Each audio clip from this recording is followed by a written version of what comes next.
Let's talk about contractor math. And this is the most important equation you're going to need in your contracting business in order to find out, how do I get to my goal revenue? And at the end of the day, this is not that complicated.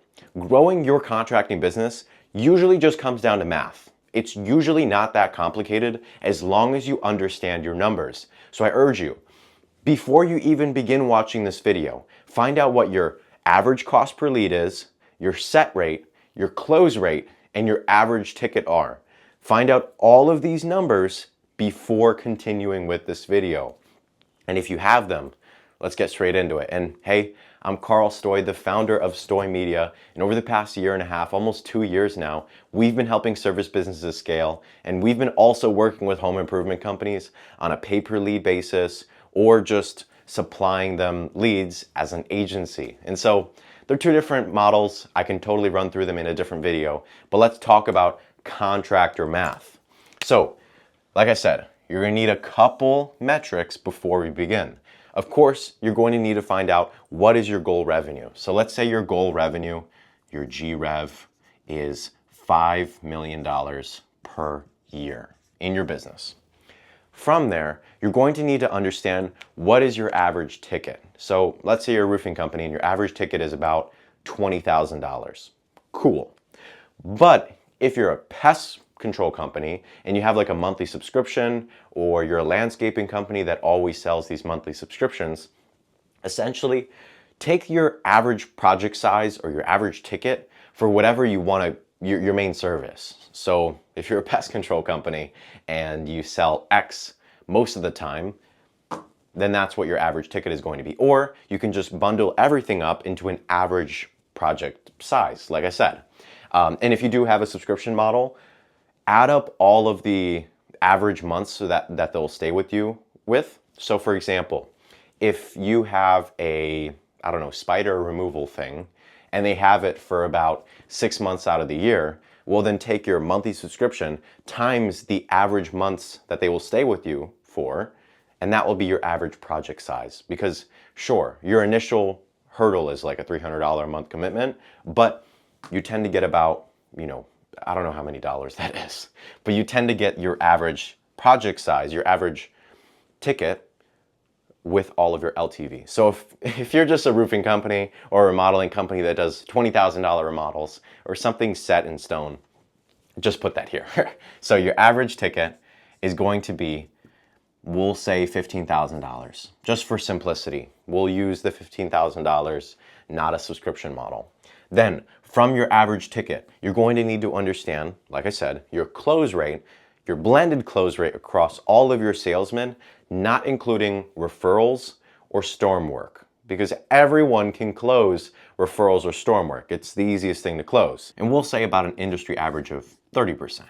From there, your set rate, which is essentially all of the leads you've gotten and the percentage of appointments you've gotten out of that, not including referrals or storm work. So we'll say about a 30%. I have a video on how to actually increase your set rate because truthfully, if you and your competition can both get 100 leads, but they can get 20% more appointments and 20% more sales than you because they got more appointments, it's a total disadvantage to you because all you need to do is just call a little bit faster. So I've made a different video about how to increase your set rate. And from there, the final number you're going to need, because from this, the math is really simple. The math on this is very simple. And I know there's way more to scaling than just math. You're going to need to hire more production, more salesmen. You're going to need to hire and expand, but from an acquisition point of view, you're going to just need to do the math.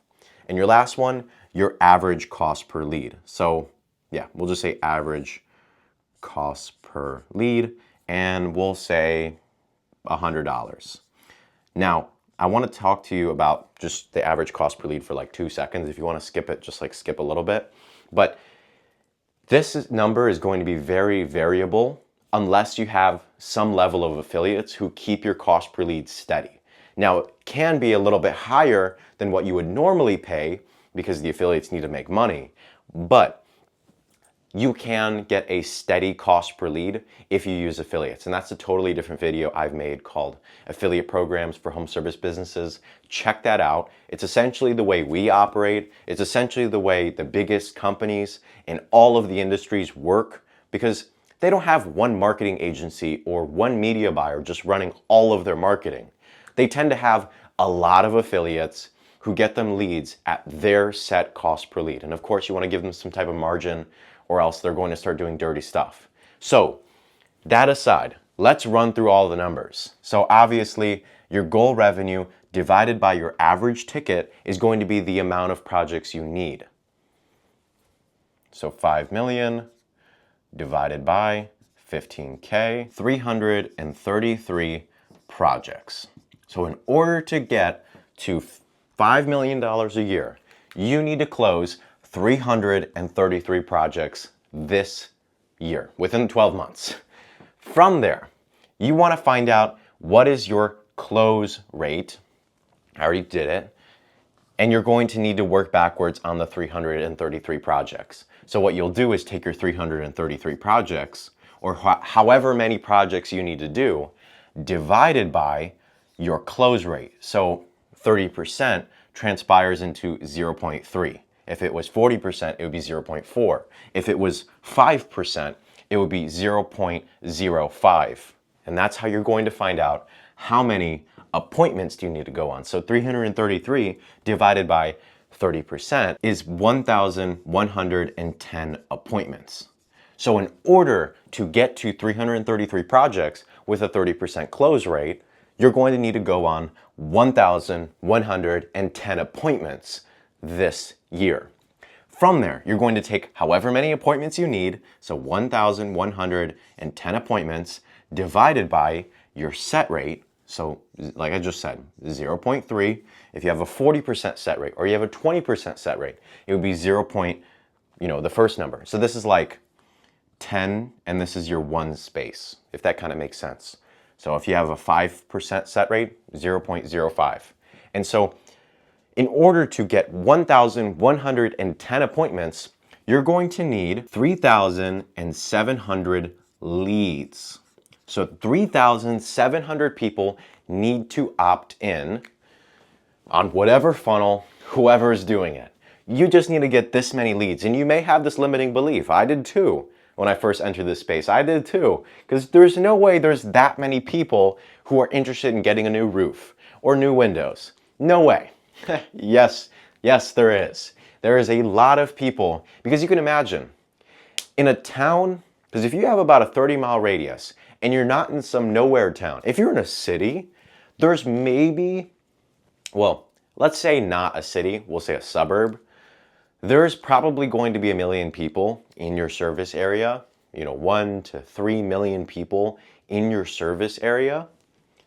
And so 3,700 people in your 3 million service area place is very possible. So I want to break that limiting belief. You're going to be like, no way, I need this many leads. It's possible. You just need to have good marketing. You can pay for the leads, you can find out how you get there steadily, or you can have an agency. But at the end of the day, it comes down to how much do you need to spend in order to get to your 3,700 leads. And let's run through it. 3,700 leads times, this is probably what you'd do on a computer if you needed to do it like that, times your average cost per lead, $100. And I don't even need to grab a calculator for this, so it would just be $370,000. Now, you may be wondering, no way am I going to spend this much on marketing. But let's run back to what your goal was originally. If you want to get to $5 million a year, you can't keep spending small.